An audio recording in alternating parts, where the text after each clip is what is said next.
everybody, and welcome to the latest Work Foundation event looking at how our labour market can recover from record sickness levels. We have still got people filtering through, but I thought it's good to kick off. So my name is Alice Martin and I'm Head of Research at the Work Foundation, a policy think tank which is part of Lancaster University. We're committed to supporting everyone to access well-paid, secure employment, and our current work programme is particularly focused on job insecurity for those who face structural disadvantage within the labour market, and we are also focusing very much on the interrelationship between health and work, which will be the focus of our discussion today. Just to say, we're recording the conversation this morning, and if through the event you do want to ask questions and interact with the panelists, please do so through the Q&A function at the bottom of your screen. I'll be keeping track of it as we get into the wider discussion, and I'll raise your points then with our speakers. We focused a lot this year in our webinars and in our research and other events on the challenges in the UK labour market. So we've been looking at, from the Work Foundation's perspective, we've been looking at the falling real wages, economic inactivity, worker shortages. But over recent weeks, it's worth just talking very briefly and giving a data disclaimer about the question marks that have appeared around the labour force survey, specifically regarding falling survey sizes and the extent to which that could be providing us with inaccurate data or incomplete data. So I'll just talk very briefly about this. Some of you will be aware of it, but I think it is useful kind of context. So the ONS is now transitioning to a new transformed labour force survey, which will be launched next spring. But in the meantime, we're going to be working with what is partly an experimental set of data and also a kind of reduced set. We think it's really important to flag that policymakers and politicians are also going to be working with this and need to be very conscious about these issues. There are some policy decisions which obviously can't and shouldn't be delayed as a result of this. So, for example, setting minimum wage rates. But broadly, we would encourage policymakers and others to proceed with caution and base big decisions on some of the longer term structural trends that we're seeing in the labour market. And that is what we're going to be drawing on today, partly as well. So that's our disclaimer out of the way, and I'd like to introduce our fantastic panel who are going to help us make sense of all of this today. I'm delighted that we're going to be hearing from Tom Pollard, Head of Social Policy at the New Economics Foundation, Emily Andrews, Deputy Director for Work at the Centre for Ageing Better, and Sarah Dawood, Senior Associate Editor at the New Statesman. So before we hear those initial reflections from our panel, I'm going to set the scene briefly on the latest data and some of those longer term trends that I mentioned. So the labour market overview, based on today's statistics that were released this morning, the employment rate for those aged 16 to 64 years was largely unchanged on the quarter. So that's at 75.7%. The unemployment rate was largely unchanged on the quarter as well, 4.2%. Annual growth in regular pay, excluding bonuses, was 7.3%, with regular pay rising by 1.4% on the year. We know that a lot of that's obviously being wiped out by interest rates at the moment. One of the kind of more interesting points, or one of, I think, a kind of building story that we're seeing emerging from the data at the moment, is the fact that vacancies are falling, and they have actually fallen now for the 17th consecutive period. Basically it's the longest consecutive run of quarterly falls ever recorded, but still above pre-pandemic levels. And then in terms of the challenge of economic inactivity, what we know, or what the release has covered today, is that the economic inactivity rate is 20.9%, so it's still over 8 million people. The biggest driver is ill health. So one of the limits of the data released today is that we aren't seeing the compositional breakdown of the drivers, or the kind of extent to which particular drivers are driving that inactivity. But we do know that long-term ill health has been a major driver for a long period now. Increasingly as well, people are reporting multiple health issues. So this is not just a kind of simple single issue problem for people, but actually, this is a very kind of complex picture, and our speakers are going to cover some of this with us today. We know that the kind of big story has been that older workers have driven the kind of rise in inactivity post-pandemic, in the post-pandemic period, and there has been some uptick whereby that group, older workers, have been returning to the labour market to some extent, but participation is yet to return to pre-pandemic levels. And as I mentioned, because of the limited data, we don't know exactly the extent to which recently that group have been either inactive or re-entering the labour market. Long-term sickness in women across all age groups has been rising for a decade now. So I think it's really important to point out that some of these trends predate the pandemic. Often we associate the kind of rise in long-term sickness as being something that's come after the pandemic. For women in particular, this has been rising for a longer period. And it's actually driving a higher rate of economic inactivity among women than men. So I think that's an interesting finding that hopefully we'll bring out in the discussion a bit today. Economic inactivity in young men, however, is rising and has actually overtaken women of the same age group, so for 16 to 24-year-olds. And we've seen an increase in mental health issues since 2020 among that group. And then in terms of the policy context, we know, we've all heard lots of the kind of stories and coverage of the Back to Work plan that was announced by the government last month, which targets 1.1 million people, hoping that they'll be supported to re-enter work via a package of measures that we'll discuss shortly.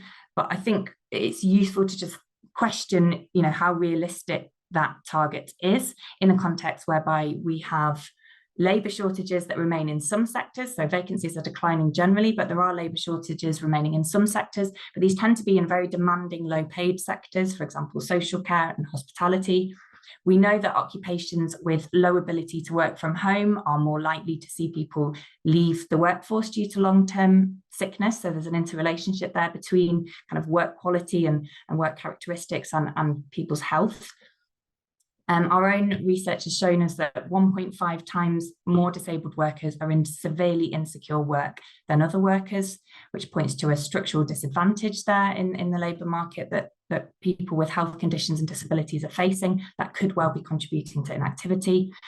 And we are carrying out a project at the moment with the Nuffield Foundation and colleagues at Lancaster University that's really looking at the impact of remote working and hybrid working on disabled workers and how the kind of changing workplace is affecting those workers. Early part of the survey has shown us that 80% of disabled workers see remote working as an essential job component. We actually have a live survey open at the moment, and we've had almost 1,500 responses so far from disabled workers. So this is a really hot topic. People really want to talk about it. It's an emotive topic. And so I really look forward to hearing from our panelists now. Tom, so yes, thanks very much, Tom. We're going to have a bit of a deeper dive into some of these issues. I'm going to hand over to you to give us an overview. Thanks, Alice. So my name's Tom. I'm Head of Social Policy at the New Economics Foundation. But I've worked on these issues for quite a long time, particularly in the context of mental health for Mind, and then spent some time on secondment at the Department for Work and Pensions.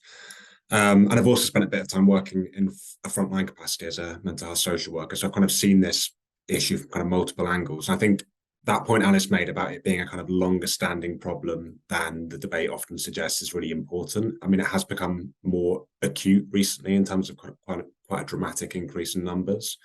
But, even sort of 5-6 years ago when I was at DWP, there was a lot of talk about, what do we do about the 2 million people in what was then called the support group of ESA. So people effectively in this position of being out of work without any kind of immediate prospect of returning to work because of health and disability.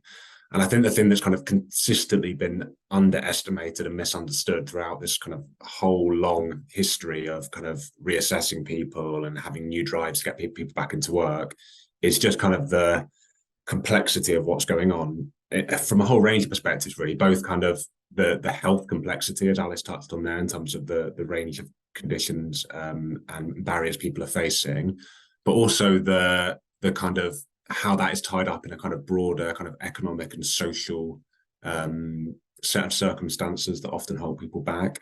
And then the kind of psychological side of this as well, that, mental health is often, if not the kind of primary thing that's going on, it's often part of the mix. And I think trying to understand what people are actually facing and experiencing. Whereas what we see in response is often kind of articles in the last couple of months kind of questioning and undermining the extent to which those mental health problems are kind of as severe as people are making out. And I think it just misses the point. I think if you spend time with people in this position, what you see is that people, especially when they're kind of facing health problems, try to find some sense of stability, kind of financial, but also circumstantial. And even if that may not look like a great situation from the outside, it is a sense of stability that people have. And it's very hard for people to kind of disrupt that and try and make a substantial change, such as trying to move back into work. Often it comes on the back of them having a poor experience of leaving the labour market. And really the only path to doing that is to kind of build a safe and supportive and trusting relationship with someone, and then kind of gently encourage them and guide them as to how they might take those steps back to work. And you need to have the right support in place, and ultimately you need to have appropriate, secure and supportive jobs for people to go into. But just to finish, the recent rhetoric and policy announcements is kind of more of the same from my perspective. You know, there is some welcome additional support around employment and health, but it's kind of relatively small fry. And the bigger picture is this kind of fundamental misreading of the problem that kind of says, well, if we change the kind of goalposts around assessment and we have more people being declared able to undertake some work preparation, and therefore we provide them with a lower level of financial support and we increase the pressure on them through conditionality, that somehow this is the thing that's gonna fix it. It's kind of it brings it back to an idea that this is about kind of just people needing to kind of be pushed or kind of encouraged to just reassess their situation and realize that actually they could take this step. Whereas as I was saying out before, I think it needs a much more kind of supportive hand on the shoulder. And I think what will happen, as has happened previously, is there'll be a lot of stress and anxiety around the changes. People who are negatively affected by these changes will often be pushed into greater financial hardship and actually poorer health, particularly mental health. And then even where this kind of,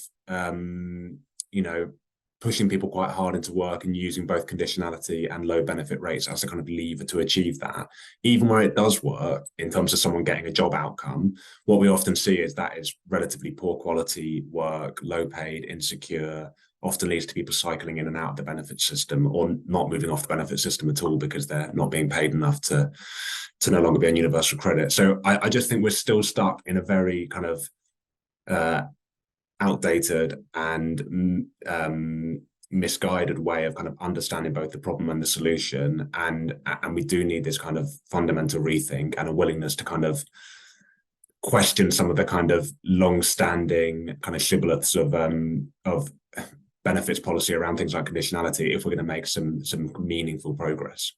Thank you very much for that, Tom. We'll certainly be getting more into some of those issues. I think particularly sort of pointing to the fact that these are long-standing issues and that we've had very similar responses, be it dressed up slightly differently each time in terms of policy, and that actually we need to, we need a major rethink. We need to sort of start again with our ideas of how to address these problems. So we'll dig a bit deeper into that in the discussions. For now, though, I'd like to bring in Emily Andrews to offer her reflections. Emily, over to you. Thanks very much, Alice. So my name's Emily Andrews. I'm Deputy Director for Work at the Centre for Ageing Better. So we're a charity that's pioneering ways to make ageing better for everyone. And the team that I work in is working towards fair access to work for everyone in their 50s and 60s. So unsurprisingly, I'm going to be talking about the age lens on all of this. So the context, of course, we've got more people age 50 and over in the workplace than ever before. We've got way more people age 65 and over in the workplace than ever before. Broadly, that's good news. The other, of course, really important piece of context is that the state pension age is rising. So it's now 66, it's going to rise to 67, and it is likely to at some point rise to 68 and perhaps even further. So there is an increasing financial imperative for many people to keep working into their mid to late 60s. But the challenge is that that financial imperative is going to be most greatly felt by people who face the biggest barriers to actually accessing work. So healthy life expectancy in this country amongst the richest people is around 70. Amongst the poorest people, it's around 52. So many years before the state pension age, even as it is now, even as it was 10 years ago. And then if we flip that round, over half of the people who are out of work for ill health are age 50 to 64. So they're in that kind of final band of age, is kind of overrepresented amongst people who are out of work for ill health. So the implications of this, of course, are, you know, we know the economic implications. There's kind of productivity implications, skill shortages, labour shortages, all of this stuff. And of course, for individuals, again, the financial implications. You know, amongst working age adults, the highest rate of poverty is amongst people age 60 to 64. And that's, of course, driven by worklessness. So all that to say, the age dynamic isn't everything in this conversation, but it is incredibly important. And what worries me is that I think we've got a little bit of a reflex in the policy discussion at the moment to talk about either health or sickness and disability in the workplace, sorry, either age or sickness and disability in the workplace, rather than both. The spring budget last year, there was a lot of kind of attention in the run up to that being given to older workers. Suddenly people were really interested in this agenda due to that kind of rise in economic inactivity amongst people over 50. But there were also people that I heard saying, can we stop talking about older workers? Can we just talk about sickness and disability? And again, that is a really important part of the picture. And of course, it's something that's going on for younger workers as well. But what that leads to is then all age kind of responses to this issue, which really risk leaving those people in their 50s and particularly in their 60s behind. So, you know, in the spring budget, we had that investment in employment support for people who are out of work for ill health and disability, this kind of universal support program. There were some others as well. And I was sold that as someone who kind of advocates for better support for people in their 50s and 60s as the answer to the problem that I care about. But what worries me is if you look at the pattern of what's happened before, the forerunner to these new employment support programs, which is still ongoing, the work and health program, on that program, fewer than 1 in 5 people in their 60s, just 18% of people in their 60s, get a job outcome at the moment on the work and health program within 2 years, compared to, I think it's 1 in 3 for people in their 30s. Now, in the past, we would have kind of shrugged our shoulders at that kind of differential. But when the state pension age is 66, rising to 67, probably to 68, we can't be so blasé around giving such poor support to people in their 60s if we are indeed expecting them to stay in work. So my concern is that if we leave age out of this discussion, older workers will be left behind in the same way as kind of if we leave mental health out of this discussion, for example. Now, I know I'm going to get an opportunity after this to kind of shout out what I think government should do about this. So I'll leave that for now and I'll come back to it. And I'll finish actually with something that I think employers could be doing about this. Now, we work with employers. We have nearly 300 employers who've signed our Age Friendly Employer Pledge, which is our kind of free program for employers who want to do better on the employment of workers in their 50s and 60s. So from all of that work and from all of the work that we've done with workers who are in this situation, who are in their 50s and 60s and are either struggling to stay in work or get back into work due to health and disability, all of that makes so clear that even though it sounds a bit woolly, culture is like the fundamental part of all of this, that you can have the best health and work policies in the world, either in a national level or at an employment level, but it's not going to get you anywhere if you're not implementing that in the right way. Again, how age comes into this is, for example, our research suggests that people become more reticent to request reasonable adjustments to which they're entitled in the workplace as they get older, because there's a fear that you won't be met with kind of support and a support plan to keep you in work, but actually you'll be going, right, well, you're old anyway, we're going to shuffle you out. So you've got the ableism and ageism kind of compounding each other. So culture's a tough nut to crack, right? But if you were an employer who really wants to, then my practical suggestion would be to actually train your line managers to implement your health and disability in the workplace policies effectively. And crucially, through that training, give people permission to implement those policies in a way that that emphasizes support over compliance and emphasizes diversity in terms of ways of working, times of working, places of work over conformity.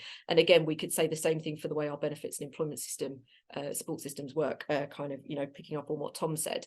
So there we go. So I think culture in the workplace is the kind of, for employers, is my one big recommendation. Lots more that government could do. I agree with what's been said about conditionality, but we will, I'm sure, come back to that. So I'll stop for now. Thank you so much for that. You've brought in a really important set of points there, and I think particularly that focus on employers is going to be something that we come back to, and I will be pushing you for your policy ideas as well, as you know. So just before we get on to that wider discussion, I now want to bring in Sarah Dawood from the New Statesman to offer her reflections. Over to you. Great to hear the last reflections as well. I think some of what I say will echo some of that. So hi everyone, I'm Sarah Dawood, Senior Associate Editor at the New Statesman. I work on Spotlight, which is the policy section of the New Statesman, and my predominant focus is on health and social care policy, and I've been reporting a lot on the rise in long-term ill health and disease. So we know that 2.6 million people are out of work due to ill health. It's the most common reason for economic inactivity in the UK. This is coinciding with the general rise in poor health in society. So Health Foundation statistics, there are expected to be 9 million people living with major diseases like cancer and diabetes by 2040. This is an increase of about 2.5 million on 2019, so it's a huge increase. Also, there's a sort of incoming rise in the number of people with 2 or more comorbidities, so 2 or more health conditions. This is also compounding with reduced access to health and social care services, which is making this issue worse. So we all know about the NHS backlog, of course. So for instance, long waiting lists for elective care, things like hip and cataracts operations, that kind of thing, routine stuff, are leaving people in pain, unable to work. That's contributing to economic inactivity. Almost 1 in 5 50 to 65-year-olds who've left employment since the start of the pandemic are currently also on a waiting list for NHS medical treatment, so we can see the correlation there. Another issue is around social care and the lack of social care provision. So this is sort of indirectly linked to health-related economic inactivity, but it essentially means because we have such big staff shortages in social care, many people are having to do unpaid care for family members, which is pushing them out of paid work as well. And this is likely to be made worse by the government's new immigration rules, which state that overseas care workers can no longer bring dependents to the UK. But there isn't really any adjacent policy at the moment to incentivise UK workers to join the care sector, not much around improving pay or working conditions. And the sector already has a staffing gap of about 165,000 people, so it's huge. And then I just want to come on as well to the structural barriers to work for sick and disabled people. So Alice mentioned it in the intro slides, but the employment rate for disabled people is far lower than the general population. It's around sort of 53% compared to 81%. Those were the stats from 2021, probably differ slightly now. But that's obviously huge. There's a litany of structural issues and barriers here. So these include things like employers being reluctant to make workplace adjustments or introduce flexible working models, public transport being inaccessible, lack of awareness from employers around the government's Access to Work programme, which offers grants to employers to support someone with a disability in the workplace. So some employers just have no idea about this. It's obviously not publicised enough. And now, as Tom alluded to as well, there's this looming threat of worse benefit sanctions as well, as announced in the autumn statement and the Back to Work plan.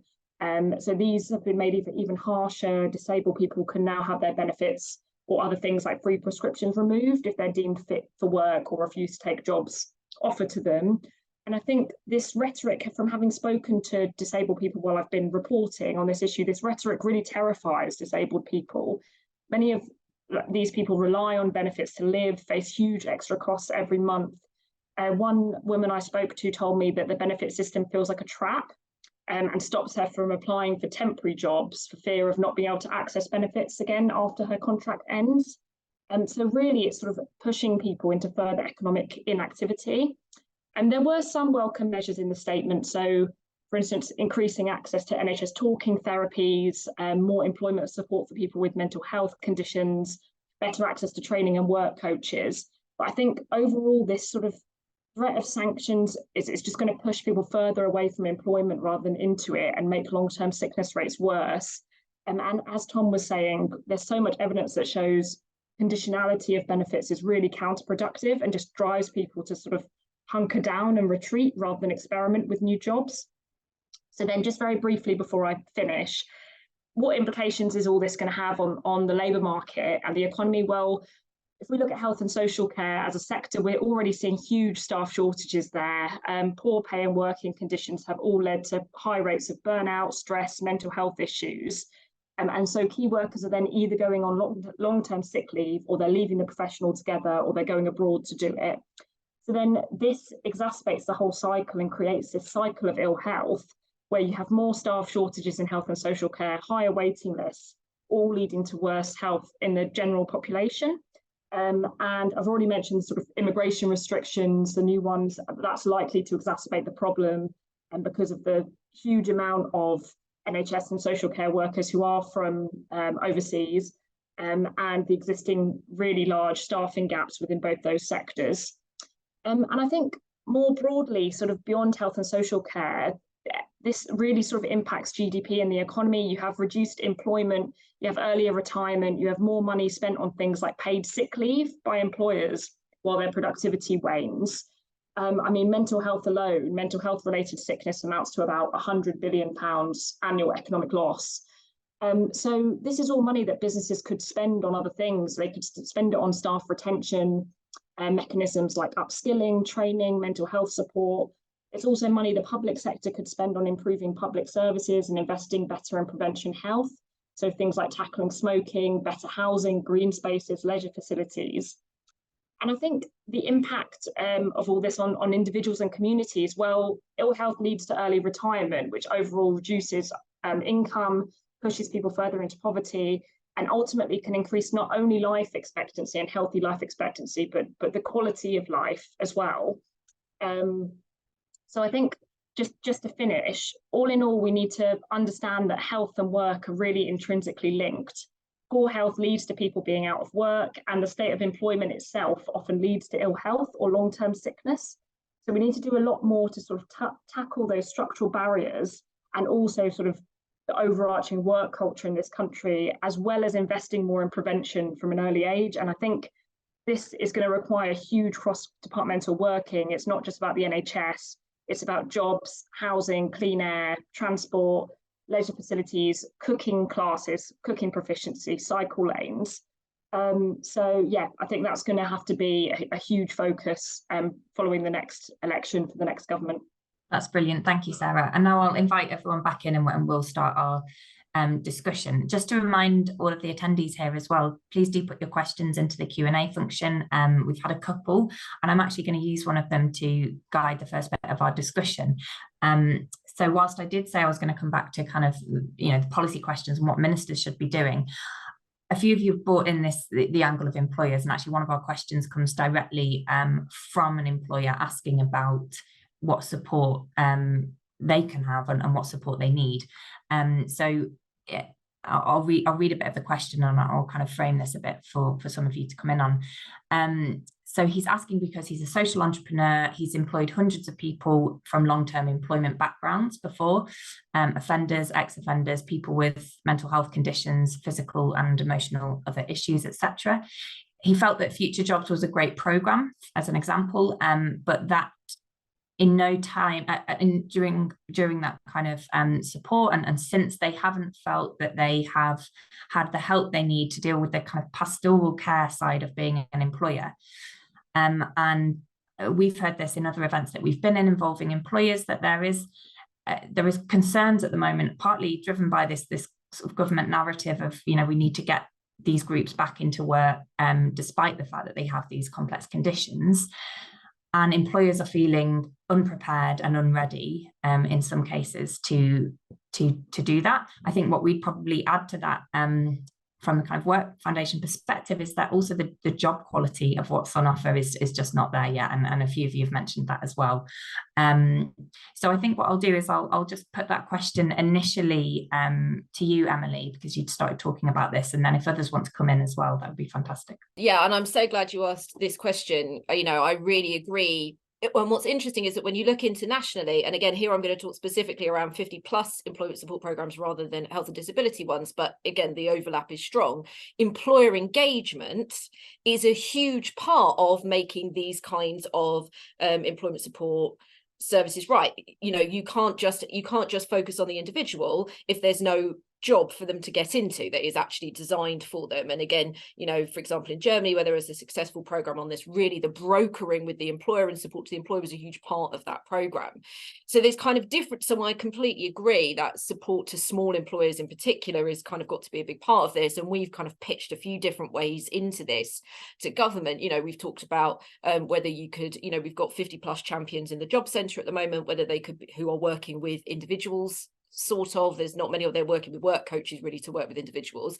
I mean, lots of enthusiasm and learning that we think it's, you know, it's a program that should continue, but could be supplemented with 50 plus employer champions to work with employers specifically to support them around job redesign, with access to maybe a small amount of funding to get hold of in a way that may or may not allow them, you know, access to work should support employers to get things in that would help them. But again, it's got to be tied to an individual, you know. So you know, I need to buy some lapel mics to make it possible for people who can't engage come in person to an all staff away day in the new year, to allow them to participate from home when in a kind of cacophonous room. If you know, if we can do that, but a lot of small employers, you know, access to some funds to help them do that would be helpful. But also, again, what we know is that small employers are you know, you don't have much time, you don't have much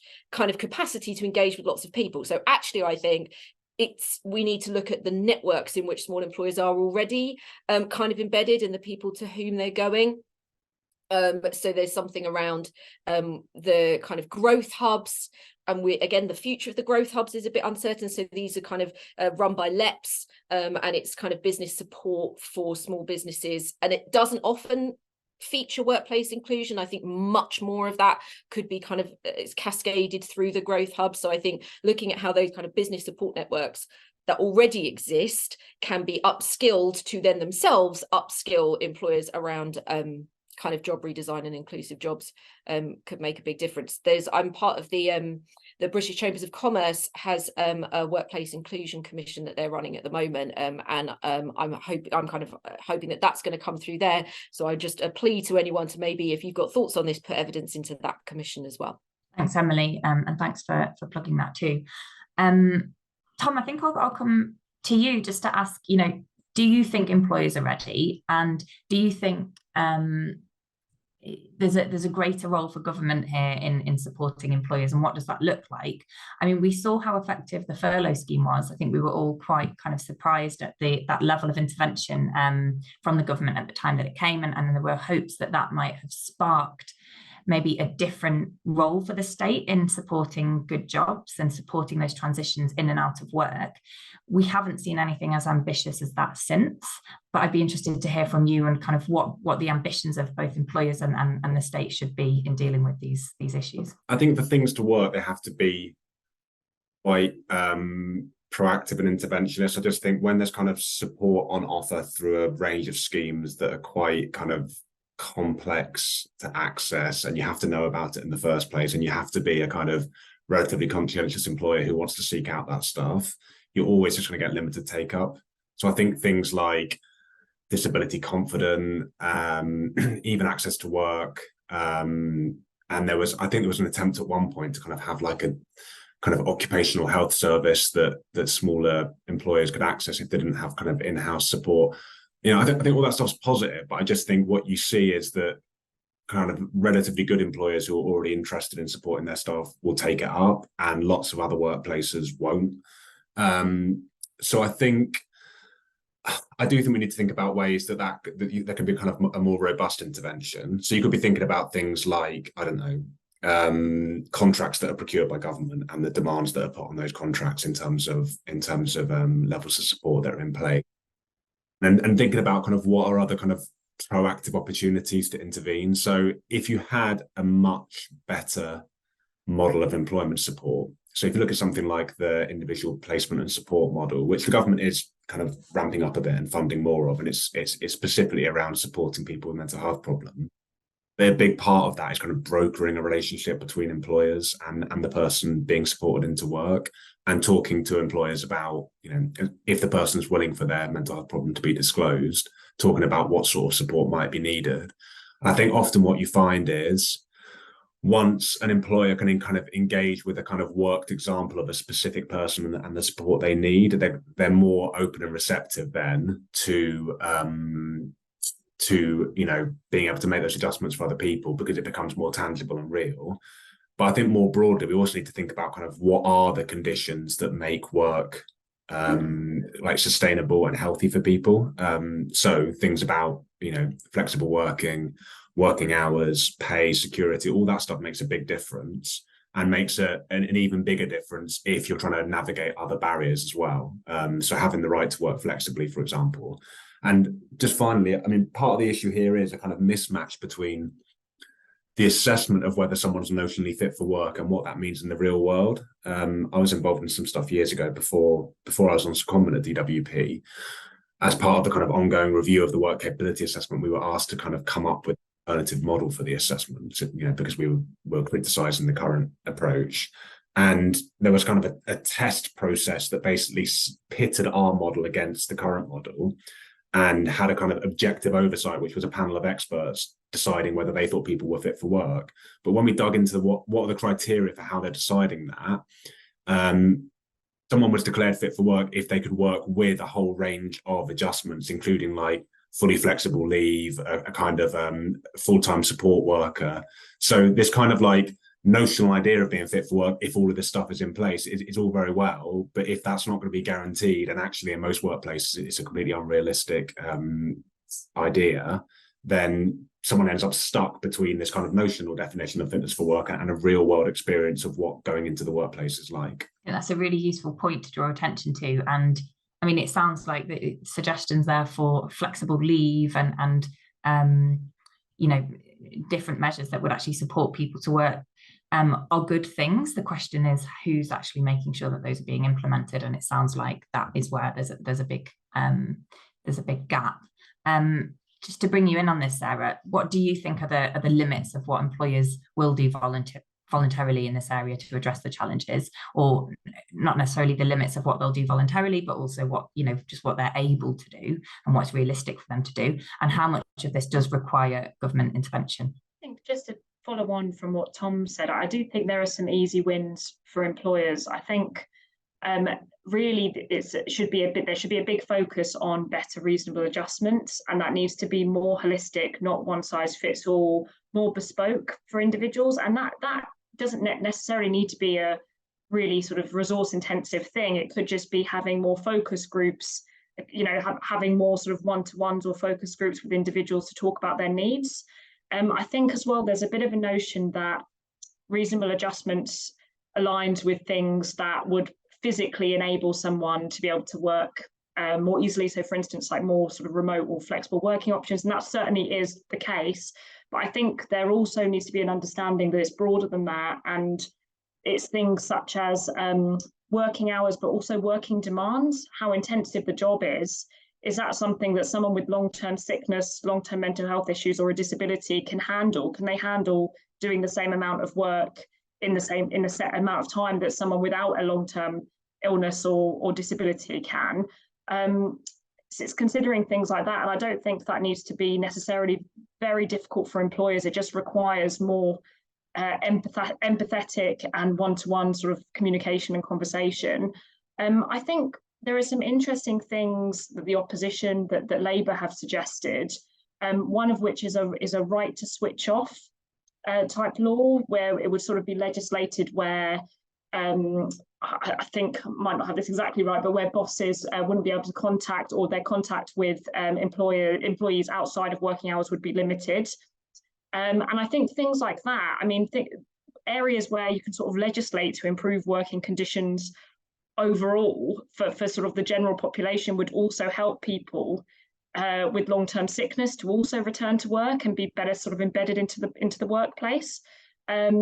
So yeah, I think there's loads of things that can be sort of applied to the general population like that would certainly help those with long-term sickness as well. Thanks for that. Yeah, and certainly from our perspective, an employment bill of some kind is needed to deal with a lot of this, and that would include things like the right to switch off. I think I agree that's a really interesting area of intervention, because it's looking at this kind of spilling over of work into our personal lives and how we manage that. The kind of flip side to that is also looking at the fact that remote working for a lot of people is the way for them to get back into work. And actually there is a mismatch at the moment in terms of the number of vacancies that are available for remote working jobs and the amount of people that are actually looking for them and wanting them. So that means that people who might have a disability or a long-term health condition are competing with everyone else who wants a remote working job to get them.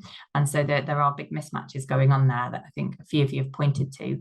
I'll just bring in a few more of the questions because there's some really interesting questions coming in through the comments here. So May and David are both getting at kind of different elements of the question around, from a worker's perspective, what can they do that they're facing these kind of challenges. So in David's case, he's talking about the fact that going to retrain when you're in your later years, for example, is just not worth the cost and the effort if you only have a short number of working years left. And so there's a question there around how people can actually prepare themselves for the world of work when they're in these different life stages, and indeed how much of that should be their responsibility and how much should the government be supporting them to prepare themselves for the jobs that are available. And May has been sharing some questions about the kind of lack of flexibility and security of the jobs that are on offer. And again, sort of, I suppose, a question from the workers' perspective of how can they prepare themselves for what is a pretty tricky world of work, especially if we see where the vacancies are available, as I mentioned in the opening slides, are in sectors that tend to be very high demanding, tend to involve, very high demanding workloads, whether that's something that's a kind of in-person job like social care or hospitality. So yeah, it would be great to hear a bit more about those kind of mismatches of what workers actually need from their job and what they're getting, and what the role of government is there. Emily, I'll bring you in on that question because I think you might have some things to say, particularly in relation to retraining. Oh no, it's the hardest one. Yeah, and I think, for me, the biggest challenge actually is, so we've got, the government spending on adult skills in this country is now well below where it was in 2010. And also employer spending on retraining is way below what it should be, right? And I think, so there's clearly a lot to be redressed there around access for individuals. For me, I think the thing that's most interesting that's coming is kind of proposals to change the apprenticeship levy, which I feel kind of mixed about. But I can understand why people would be concerned about the dilution of the apprenticeship levy, given that we don't want it to stop being a route for people with no work experience to get a decent chunk of work experience, and a kind of, we don't want to see the end of traditional apprenticeships, but also at the moment it's being used to upskill people anyway. That's how it's happening. And so, we do want to see more, and employers should be investing in upskilling and retraining people within their own business. But the more greater flexibility around the apprenticeship levy might grease the wheels and allow people to do kind of shorter training.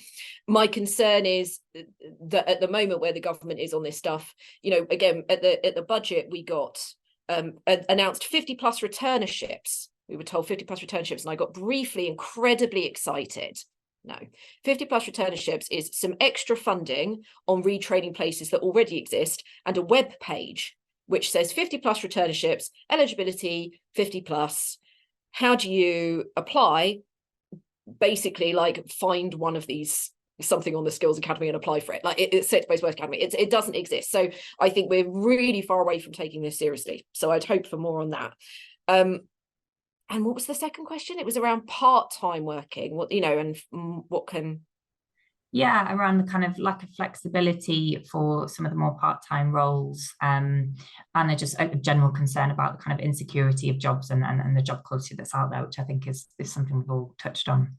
I mean, you know, everyone had like, it's one of the kind of, you know, when you get kind of a bit obsessed about particular facts, and I'm a bit obsessed around the fact that we have some of the lowest availability of high skill, high pay part-time work in this country. So often what's happening is that if people need to work part-time, they're working below their kind of qualification level. And it doesn't mean that that work actually isn't high skill, but what it means is from a kind of productivity perspective, that we're not actually making the most of the skills we have in the economy if people who need to work part-time aren't able to use them in work.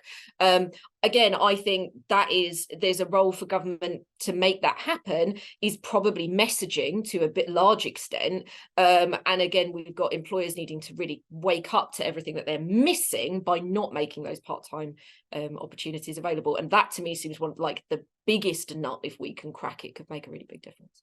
Great, thank you. And Tom, I thought I'd just bring you in on the question of, you know, what are the consequences here if we get some of this wrong? So you touched on that in your kind of opening comments, that the stress and the physical and mental impacts that participating in job centres and the welfare system can have on people, particularly when the demands for searching for jobs are high and when some of the expectations are unrealistic.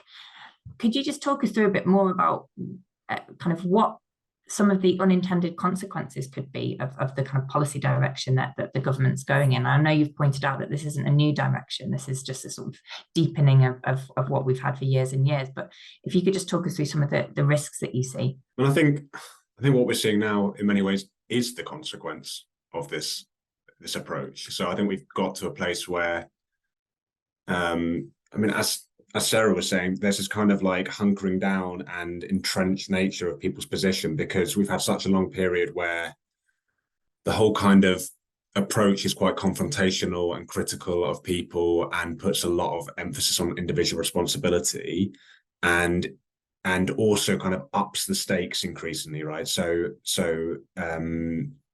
you know, if you are declared too unwell to work, then you're kind of protected, but otherwise you're kind of exposed to the full brunt of kind of conditionality and poverty rates of benefits. And I just think what the position we're now in is that people increasingly feel like the only way to gain a degree of security, both from the kind of threat of conditionality and to have a sufficient income to even like make basic ends meet, you have to kind of try to get into that section of the benefit system. And I think what we need to do really is to lower the stakes, right? So if the basic rate of benefit was more adequate and we had an approach that was more built around kind of collaborating with people to understand what they want to do and how they could be supported to do that, the stakes wouldn't be so high and people wouldn't feel in this position where they constantly have to kind of demonstrate how unreasonable it is to kind of opt them into the mainstream system. And then I think beyond that, I think because we have seen such an emphasis on kind of individual responsibility and the kind of individual journey back into work, and we haven't seen anywhere near enough of a focus on like, how do you make the world of work more receptive and supportive to people, including people who are facing health conditions and disabled people. And I think we are hitting a bit of a reckoning point where we've kind of been able to live with this kind of really poor and like large but very poor quality end of the labour market for a long time, which has basically been kind of propped up through a lot of immigration, has been propped up through a lot of people just having no other choice but to go into poorly paid jobs and have their wages topped up by benefits. And I think we are going to hit a reckoning point where we have to decide, like, how do we square that? Because, you know, because of the policy decisions that have been taken around Brexit and kind of the broader immigration debate, if we don't want those jobs being filled by people from overseas, and we have a kind of tight labour market here and lots of people facing health and disability issues, then how do we get those things done? And I think there's an opportunity there to say, well, we have a much more kind of muscular intervention by the government, and we actively shape the labour market, whether that's through regulation or whether it's through like insourcing things that have been outsourced, you know, having a more kind of a kind of wider suite of things that are delivered as kind of full public services, and through those jobs we ensure that the conditions and support are there for people who have been excluded from the labour market, and rather than just seeing the labour market as a kind of like in service of the economy, we flip that on its head and we see the economy as a, you know, economic development, and particularly at a local level, as a path to supporting more people to have a decent standard of living. And that, you know, there's some signs of that within some of what Labour are talking about in terms of the New Deal for workers and stuff, but I think there's a lot further to go, and I think, you know, there'll be a huge amount of resistance and challenge to that happening if that's the path that Labour does take. That's really interesting. Thanks, Tom. And I think you've addressed what was going to be my final question there to all of you, which is, you know, what should the government be doing? If you were a minister, what would you do? And I think it's really interesting to draw attention to the role of the state as an employer there, not just as, you know, the maker of legislation that can change working conditions, but actually can directly employ people, whether that's at local levels or through insourcing, as you said, and actually drive working standards up and kind of transform the quality of work that way. So I think that's really interesting. I'm going to put the question to you next, I think, Emily, of what the government, if you were government minister, what would be the one thing you fixed immediately?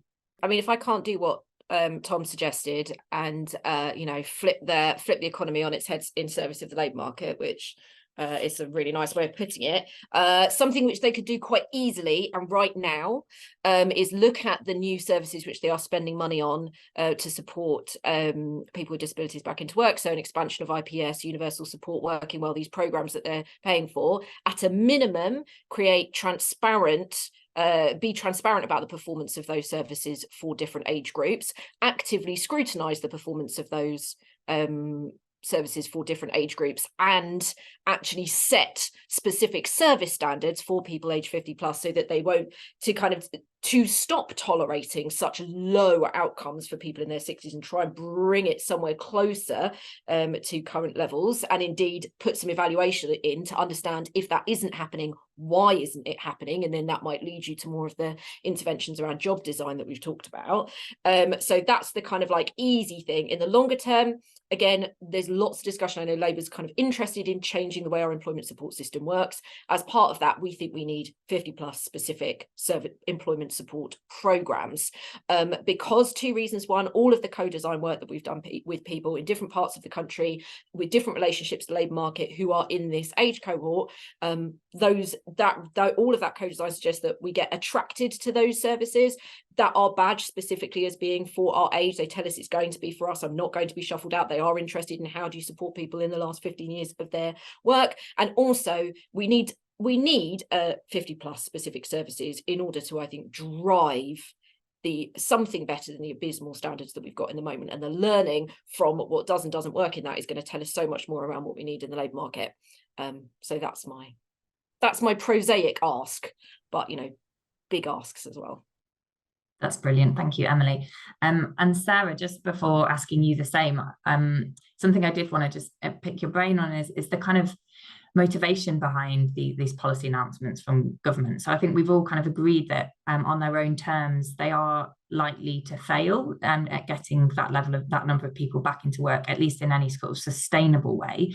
So if we think they're going to fail on their own terms, do you think there was another motivation there, which could have been around looking for a popularity boost ahead of the upcoming election? Was this, you know, looking for headlines, wanting to set a kind of divisive rhetoric, and what are the risks of getting that wrong? So yeah, just a bit on that would be fantastic, and then hearing from you on what you would do as a minister would be brilliant. I think there's definitely a headline grabbing element to it. I think certainly the Conservatives are sort of recognising the cost of living pressures that the general population is facing, but perhaps trying to, in polite terms, sort of turn certain vulnerable members of society into the scapegoat for that. And I think that isn't just sort of, that's the stuff around sort of benefit sanctioning that we've seen, but also what I alluded to earlier around sort of the latest immigration restrictions, which ultimately is going to have an impact on the general population, sort of general well-being and standards of living through the impact that it has on the job market, particularly in sort of the health and social care sector, like I was saying.